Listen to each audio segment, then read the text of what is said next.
A aula de hoje é a correção dos exercícios que eu dei nas férias e mais os exercícios dados lá na Agenda Edu.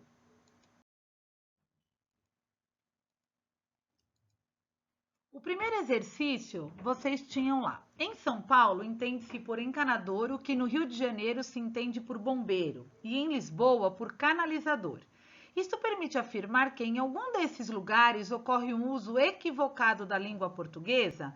Não, né, pessoal? Não é um equívoco, mas uma variedade, né? Ou a diferença entre os dialetos do português falado em Portugal e das cidades brasileiras mencionadas. Então, na realidade, eu não tenho um equívoco. Isso se refere o quê? À variação linguística do Rio de Janeiro e Lisboa.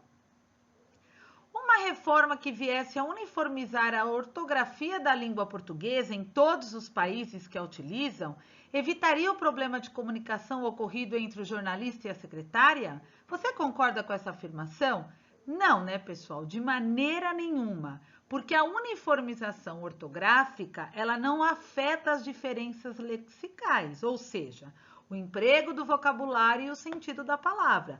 A regra, ela é geral para todo mundo, mas não podemos esquecer dos dialetos do português de Portugal e o português do Brasil, e os próprios dialetos que ocorrem dentro do Brasil mesmo.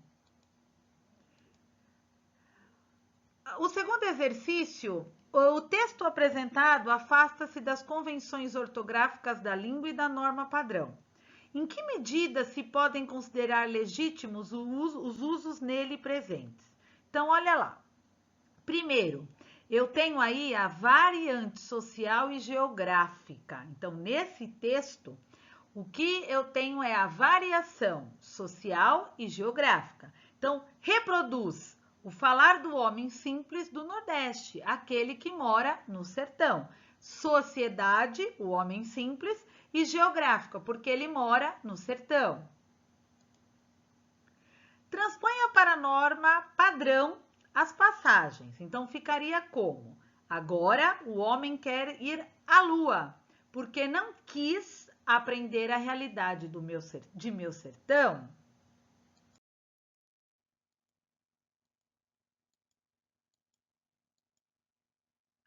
Olha o 3. O 3, ele está pedindo aí para que a gente, né, utilizando o exemplo da Irlanda, mencionar alguns fatores geográficos, linguísticos e culturais que podem levar uma língua a ser fortemente influenciada por outra ou até mesmo substituída por ela. Então, primeiro, fator geográfico, a proximidade aí entre a Inglaterra e a Alemanha, a Inglaterra e a Irlanda. Fatores linguísticos, o fato de o irlandês ser dividido em dialetos, o fato dele ser uma língua de pouco prestígio, o fato dele ser uma língua falada por poucos. E fator cultural, a influência inglesa sobre a Irlanda, desde a Idade Média. Leia essas duas estrofes da conhecida canção de Asa Branca e Humberto Teixeira, de Luiz Gonzaga. Qual é a função de linguagem? Nós temos aí, pessoal, a função emotiva, que exprime o quê? Os sentimentos dos autores. E aí eu tenho os elementos em primeira pessoa, ok? Certo? Olha a charge aí do lado. A professora, eu e os brother, tudo, tipo assim, não tamo achando maneiro as paradinhas do new português. Então, vamos lá. Pelo tipo de linguagem usada pelos falantes, eles não conseguem se comunicar? Verdadeiro, né? Porque o menino tá usando uma linguagem que entra gíria e a professora tá até com o ponto de interrogação ali. Então, não há uma comunicação entre os falantes. Evidenciamos um uso formal da linguagem? Nem pensar, né? Falso, a professora, brother, não. Expressões como maneiro, tamo, aê devem ser banidos da linguagem em qualquer situação? Também tá falso, né, pessoal? Porque envolve o quê? Lembra da variação situacional? Se fosse uma conversa entre o menino e um amigo, não teria problema. tá? Então, isso não tem que ser banido da língua em qualquer situação. A fala dos personagens evidencia o uso coloquial da língua, especificamente a gíria, motivado por diversos fatores. Sim, maneiro, tamo, brother, isso é gíria, né? Então, verdadeiro. Não há nenhum tipo de problema com a linguagem usada por eles, podendo ser utilizada também em trabalhos escolares, requerimentos. Aí não, né, pessoal? Aí tá falso. Por quê? Porque tem um problema, né? É a situação, entra lá a variação situacional. Então, eu tô com os meus amigos, eu posso me comunicar dessa maneira. Eu tô conversando com a professora, não dá. Trabalho escolar, piorou, né? Aqui eu tenho o poema Amora. Então, é correto afirmar que o poema, então a letra D é a correta. Possui reiterações sonoras que resultam em uma tensão inusitada entre os termos amor e amar. Então, o que é reiterações, né? Olha lá, amora, a palavra amora seria talvez menos doce e um pouco menos vermelha, se não trouxesse em seu corpo como um velado esplendor a memória da palavra amor. A palavra amargo seria talvez mais doce e um pouco menos acerba, se não trouxesse em seu corpo, como uma sombra a espreitar, a memória da palavra amar. Então, eu tenho aí o amor e o amar. Então, é o som da palavra, certo? Então, é isso que está correto. Utilizando o recurso da metalinguagem, o narrador busca definir o gênero conto pelo procedimento estético que estabelece uma cadeia de imagens, enfatizando a ideia de sobreposição de sentidos, tá bom? Em relação ao estilo barroco, qual é a figura de linguagem que predomina aí no poema? É a personificação. Então, o que é personificação? É atribuir características a seres inanimados, certo? E no último quadrinho aí da tira, qual é a figura, né? Personificação também. Então, a personificação é quando eu atribuo características físicas, né? Ou sentimentais a seres inanimados. Próximo do homem e do sertão mineiros, Guimarães Rosa criou um estilo que resignava esses elementos.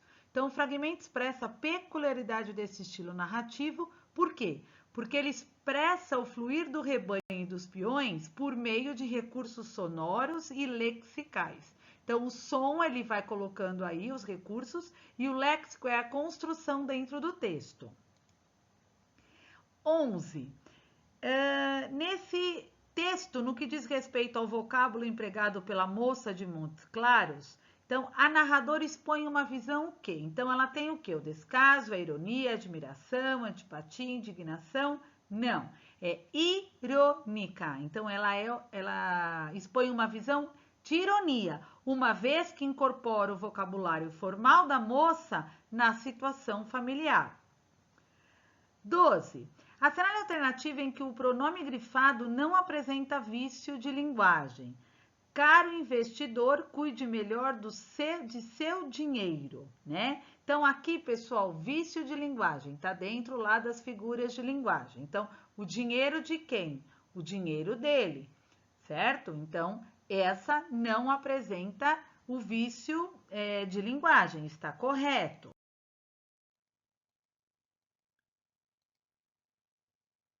As figuras de linguagens presentes no texto são, então eu tenho lá, né? A onomatopeia, metáfora e eufemismo. Onomatopeia é o som, ok? Então é quando eu represento aí o som. Metáfora é a comparação sem o como. E o eufemismo é quando eu quero abrandar uma informação. Aqui nós teremos que fazer associar as figuras de linguagem.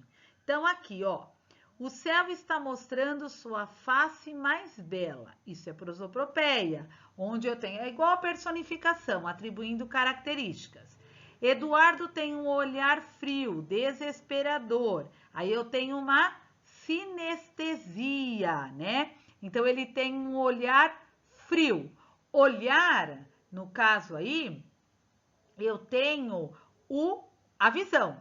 Frio é o tato. Então, a sinestesia é a mistura das sensações. A menina quebrou a perna da cadeira. Então, eu tenho catacrese, perna da cadeira. Li William Shakespeare várias vezes. Isso é uma metonímia, né? Você não lê o Shakespeare, você lê as obras. Eles choraram rios de lágrimas. Isso é uma hipérbole, é um exagero. Assinale a alternativa que apresenta a correta relação entre a frase e a figura. Então, chegou à sala com um perfume doce. Então, voz macia. Sinestesia por quê? Perfume é olfato, doce, paladar. Voz macia. Voz seria audição, macia o tato, ok? Então, aí eu tenho certinho. Finalmente passou dessa para uma melhor, isso daí não é uma metonímia, né? Então, eu tenho aí um abrandamento da informação, então não é metonímia. Já estou farto de ter que implorar 1 milhão de vezes, né? 1 milhão de vezes é o exagero, é a hipérbole, a lá que seria eufemismo. Minha alma é como um buraco negro. Olha o como, comparação. Ele bebeu mais de 3 copos. Ele beber mais de 3 copos não é hipérbole. Isso é uma metonímia. Ninguém bebe 3 copos. Você bebe o que está dentro do copo. Bom, agora são os exercícios do livro de gramática, página 113.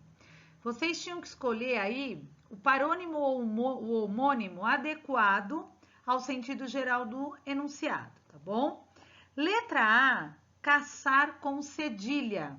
Então, um deputado oposicionista declarou que o governo está mais interessado em correr atrás de votos para projetos presidenciais do que em caçar, com 2 S, certo?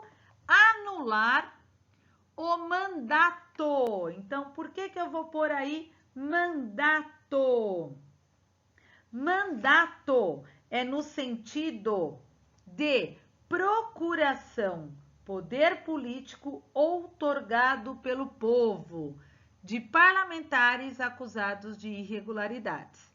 Então, aí eu tenho caçar com cedilha, caçar com 2 S e mandato, ok? Letra B. É da falta de políticas sociais adequadas e da... Aí, o que eu vou usar? Discriminação. O que é discriminação? Distinguir. Então, é da falta de políticas sociais adequadas e de distinguir contra a parcela mais pobre da população que, aí eu vou usar o emergir, o emergem. Então, vem à tona muitos dos problemas que afligem as grandes cidades, ok?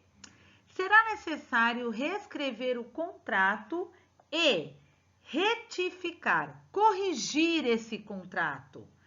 Por quê?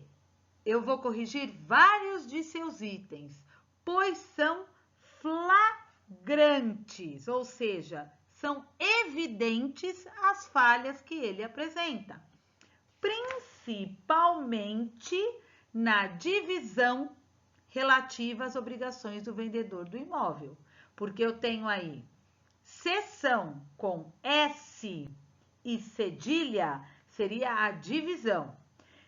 C e 2 S, ato de ceder, não cabe aí ao ato de ceder, né? E S e 2 S, reunião, ok? Os fiscais do Ministério do Trabalho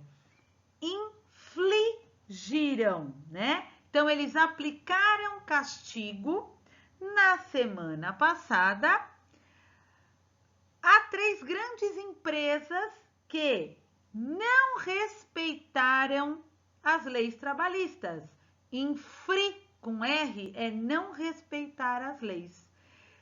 Vultuosas e vultosas. Vultosas multas foram quantidades excessivas de multas, tá? Vultuosas é no sentido de algo que está inchado. Então, para multas aí, seria uma quantidade excessiva, ok? E os bancos cobram taxas com X, porque na realidade aí essa taxa com X, né, é o imposto abusivo pela emissão de extratos com X, que seria o relatório bancário, fornecido pelo fornecimento de talões de cheques com CH, que é o papelzinho lá onde eu vou escrever para dar o dinheiro. Cheque com X seria do xadrez, do checkmate, né? E extrato com S seria uma camada de solo. Então, eu tenho aí a taxa com X, o extrato com X e o cheque com CH.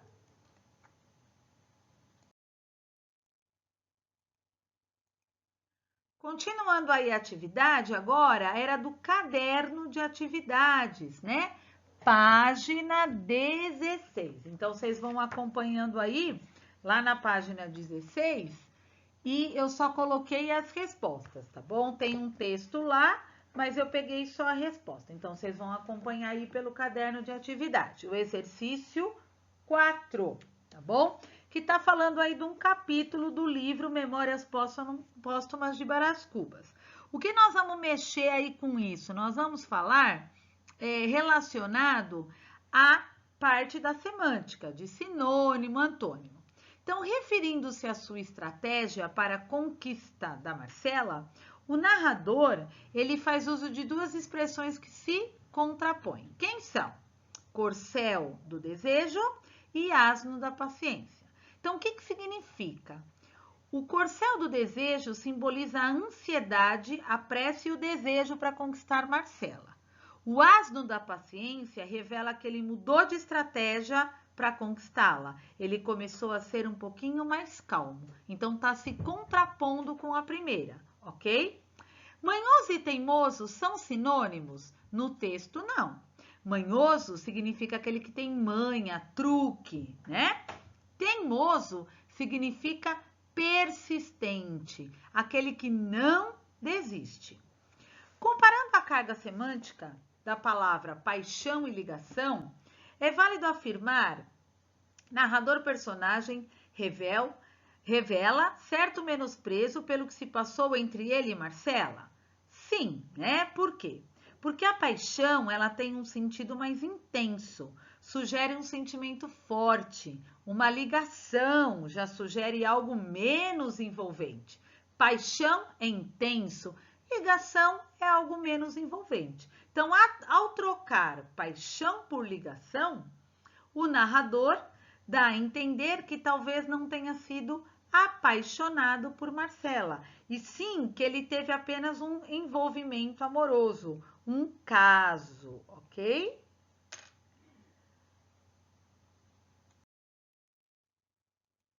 Bom, vamos ter foco, força e muita fé, né? Espero que vocês façam a correção aí direitinho. Caso tenham algumas dúvidas, pode mandar aí pela Agenda Edu e até a próxima aula.